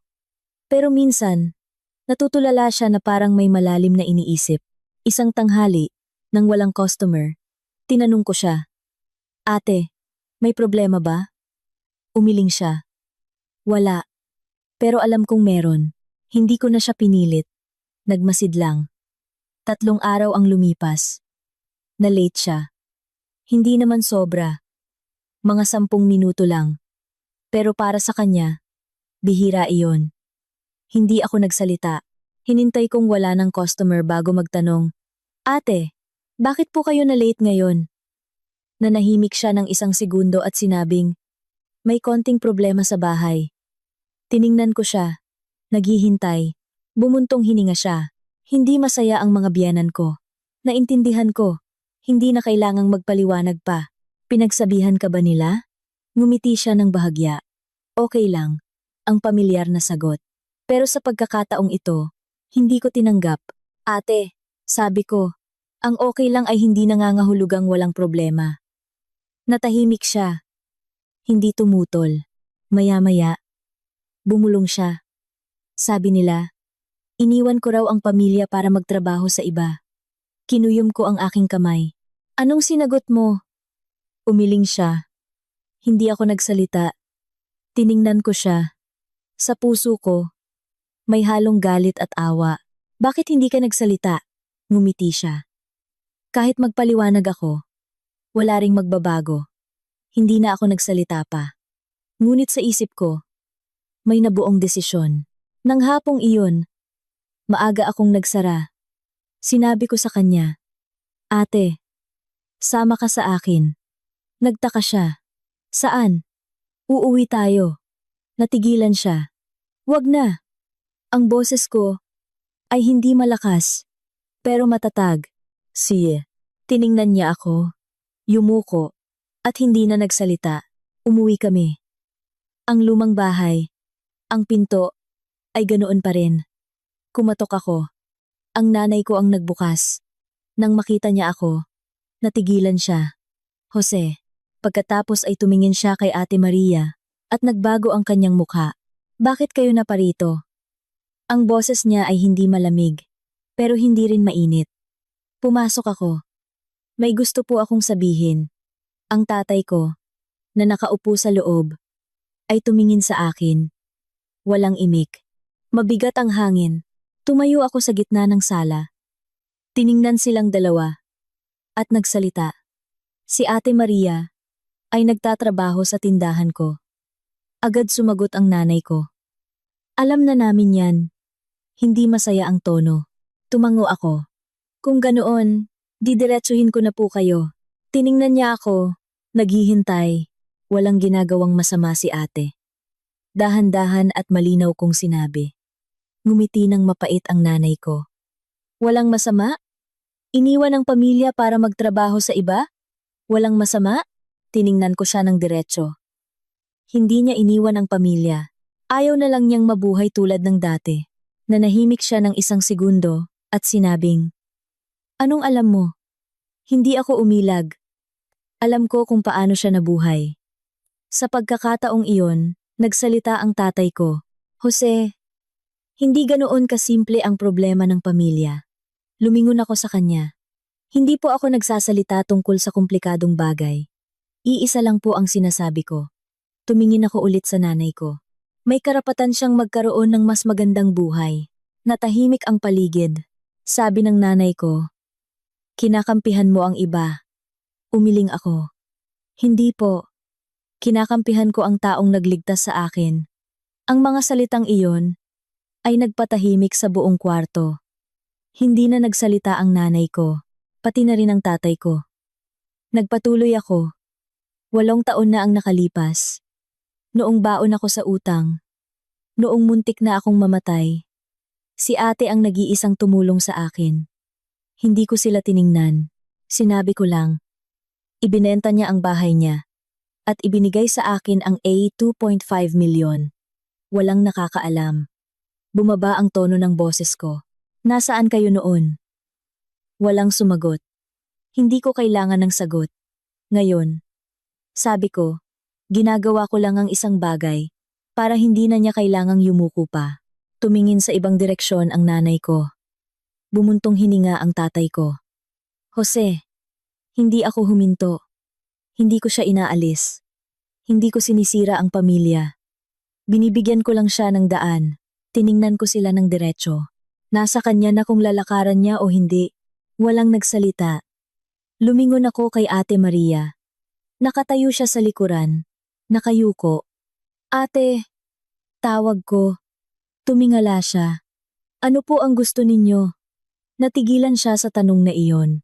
Sa unang pagkakataon, may nagtanong sa kanya ng ganoon. Matagal siyang nanahimik bago sumagot. Gusto kong magtrabaho.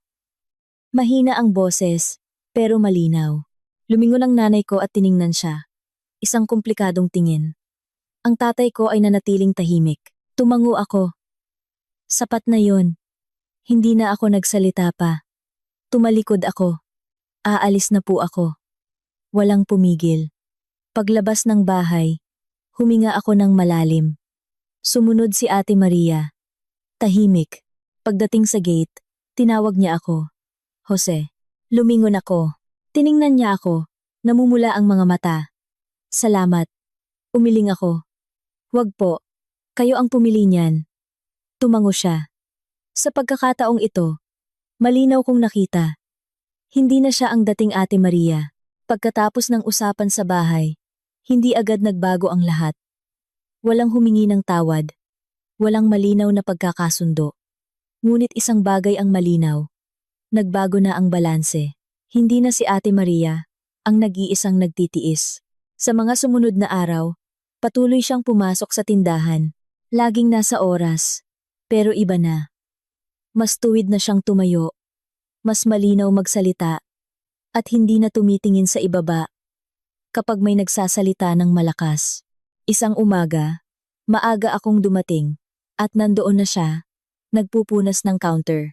Tinanong ko, Ate, ang aga niyo yata? Ngumiti siya ng bahagya. Walang gagawin sa bahay. Normal ang pagkakasabi. Pero naintindihan ko.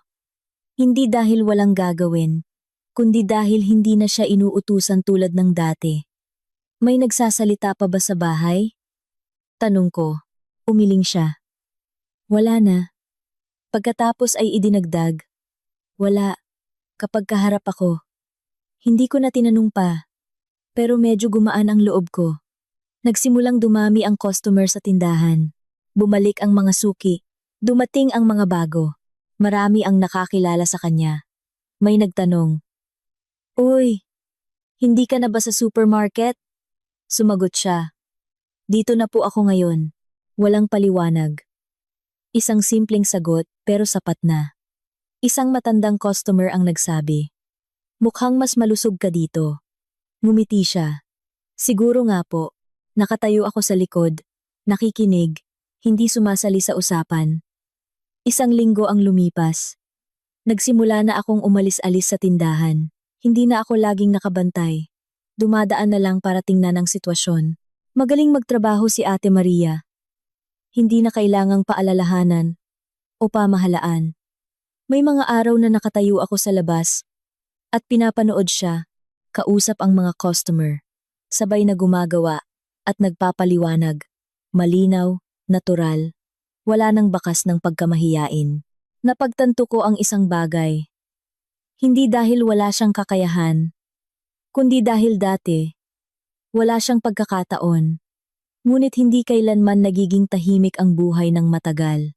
Isang hapon, habang nasa opisina ako, tumawag siya. Ang boses niya ay hindi kasing kalmado, gaya ng dati. Jose. Opo ate. Naaksidente si Antonio. Agad akong tumayo. Saan? Nasa ospital ng bayan. Hindi na ako nagtanong pa. Sinabi ko lang, "Diyan lang po kayo, papunta na ako." Pagkalipas ng 15 minuto, nandoon na ako. Ang lumang ospital, amoy gamot, at mataong pasilyo. Nakatayo si Ate Maria sa harap ng emergency room. Maputla ang mukha. Mahigpit na magkahawak ang mga kamay. Lumapit ako. Ate, lumingon siya. Namumula ang mga mata. Kumusta po si kuya? Hindi pa alam. Nasa loob pa. Tumayo kami roon. Walang nagsasalita. Naghihintay lang. 1 oras. 2 oras. At sa wakas ay lumabas ang doktor. Pamilya ng pasyenteng si Antonio? Lumapit si Ate Maria. Ako po. Bali ang binti. May bahagyang pinsala sa ulo. Hindi naman delikado ang buhay, pero kailangan manatili sa ospital. Nakahinga ng maluwag si Ate Maria. At tumulo ang kanyang luha. Nakatayo ako sa tabi niya. Nang ilabas si Kuya Antonio, sumunod si Ate Maria. Sumunod din ako. Nakahiga siya sa kama, maputla, at nakakast ang binti. Nang makita niya ako, marahan siyang tumango. Jose, sumagot ako. Kuya, ang hangin ay hindi tensyonado. Pero hindi rin malapit. Nagpaiwan si Ate Maria para magbantay. Inasikaso ko ang mga papeles at bayarin sa ospital. Nang gabing iyon, umupo kami sa pasilyo. Umuwi na po kayo ate. Ako na ang magbabantay. Sabi ko, umiling siya. Hindi, dito lang ako. Pagod na po kayo. Okay lang. Tiningnan ko siya. Alam kong hindi ko siya makukumbinsi. Maya-maya, nagsalita siya. Jose. Opo, kailangan ko na bang bumalik? Natahimik ako sa tanong na iyon. Ibig niyo pong sabihin, bumalik sa dati? Bumulong siya, oo. Naintindihan ko. Ang aksidenteng ito ay maaaring humila sa kanya pabalik sa dati niyang posisyon. Hindi ako agad sumagot. Nagtanong ako, gusto niyo po ba? Matagal siyang nanahimik at umiling. Hindi, tumango ako. Kung ganoon, hindi. Tiningnan niya ako, na parang may gusto pang itanong. Sinabi ko, ang pag-aalaga kay kuya ay responsibilidad. Pero hindi ibig sabihin kailangang bumalik sa dati. Natahimik siya, pero sa pagkakataong ito, hindi tumutol. Sa mga sumunod na araw, pabalik-balik si Ate Maria sa pagitan ng ospital at ng tindahan. Pagod, pero hindi nagrereklamo. Binawasan ko ang oras ng trabaho niya, at nag-ayos ng kapalitan. Isang gabi, nang dumating ako sa ospital, nakita ko siyang natutulog. Nakayukyok sa tabi ng kama. Tinitigan ko siya, at nanikip ang dibdib ko. Dahan-dahan akong kumuha ng upuan, at kinumutan siya. Nagising siya. Jose, matulog po kayo ate. Umiling siya. Hindi, okay lang ako. Hindi ako nagsalita. Umupo lang. Sa pagkakataong iyon, iminulat ni Kuya Antonio ang kanyang mga mata at tiningnan ako. Jose, Kuya. Nanahimik siya sandali at sinabing, Salamat. Hindi ako sumagot. Nagpatuloy siya. Yung dati. Pinutol ko siya. Wag na nating pag-usapan. Tiningnan niya ako. Sabi ko, magpagaling ka na lang. Tumango siya. Hindi na nagsalita. Tiningnan ko si Ate Maria. Tiningnan si Kuya Antonio. Sa puso ko, malinaw ang lahat. Pinili pa rin ni Ate Maria na manatili. Pero sa pagkakataong ito, hindi dahil napilitan, kundi dahil gusto niya. At iyon ang malaking pagkakaiba. Matapos ang aksidente ni Kuya Antonio, tila bumagal ang lahat sa pamilya. Wala nang masasakit na salita. Wala nang mabibigat na tingin. Maaaring dahil sa trahedya o dahil pagod na ang lahat, halos 1 buwan sa ospital si Kuya Antonio. Sa panahong iyon, halos walang pahinga si Ate Maria. Sa umaga, sa tindahan, sa hapon, sa ospital, sa gabi, pabalik ulit. Isang paulit-ulit na ikot. Ngunit may isang pagkakaiba. Hindi na siya yumuyuko tulad ng dati. Isang hapon, dumating ako sa ospital at nakita ko siyang nagbabalat ng mansanas. Si Kuya Antonio ay nakahiga, nakatingin sa kanya. Walang nagsasalita, pero iba na ang kanyang tingin. Nakatayo ako sa labas ng pinto, hindi pumasok agad. Nakatingin lang, napagtanto ko ang isang bagay. May mga bagay na hindi kailangang sabihin para magbago. Nang pumasok ako, tumingala si Ate Maria. Jose. Opo. Tumingin din si Kuya Antonio sa akin. Hindi na umiiwas. Tumango lang. Giniginhawa ka na ba? Tanong ko. Oo. Malaki na ang igininhawa.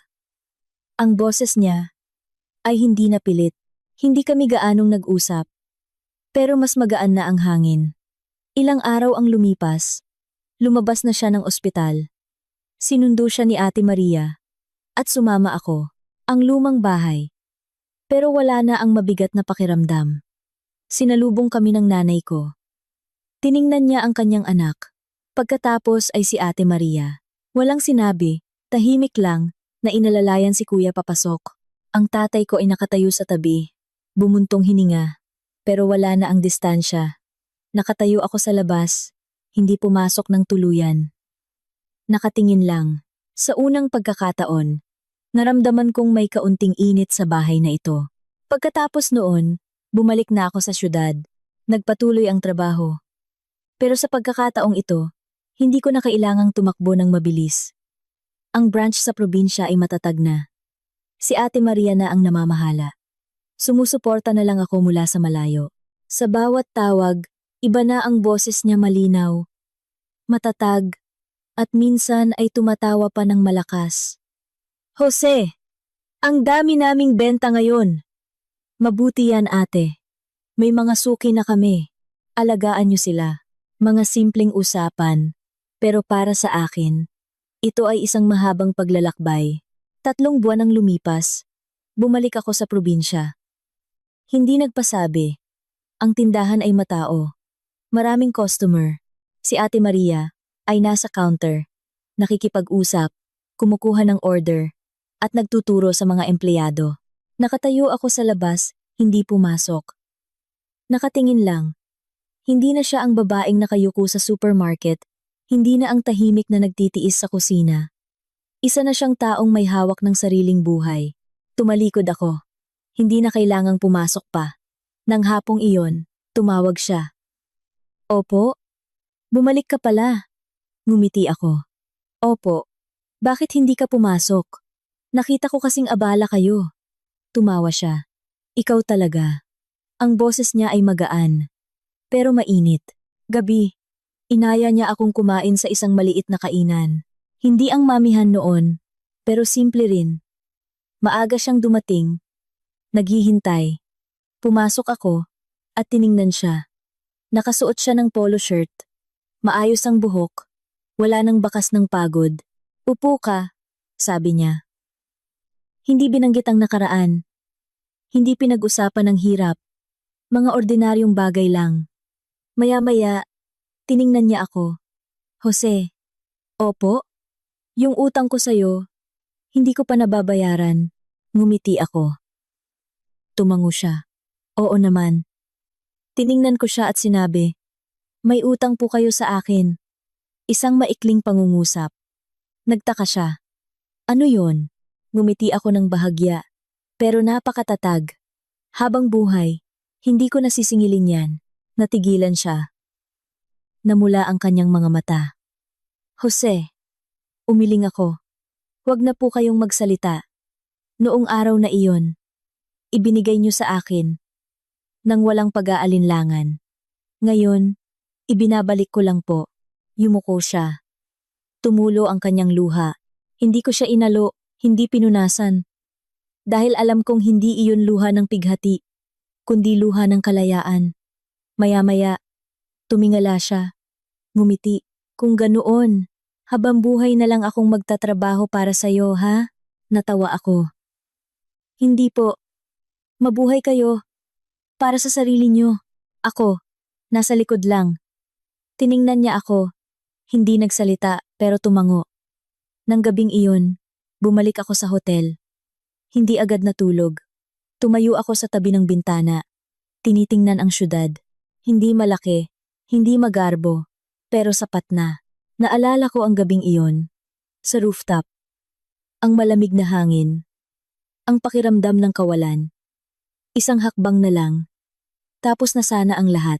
Kung hindi dahil sa tawag na iyon, kung hindi dahil kay Ate Maria, wala ang Jose ngayon. Walang tindahan, walang kumpanya, walang lahat ng mayroon ako. Bumulong ako. Bilang isang pagtatapos, ang taong nagligtas sa'yo, huwag na huwag mong kalimutan. Maaaring hindi mo mabayaran ng buo, pero kailangan mong bayaran ito ng buong buhay mo.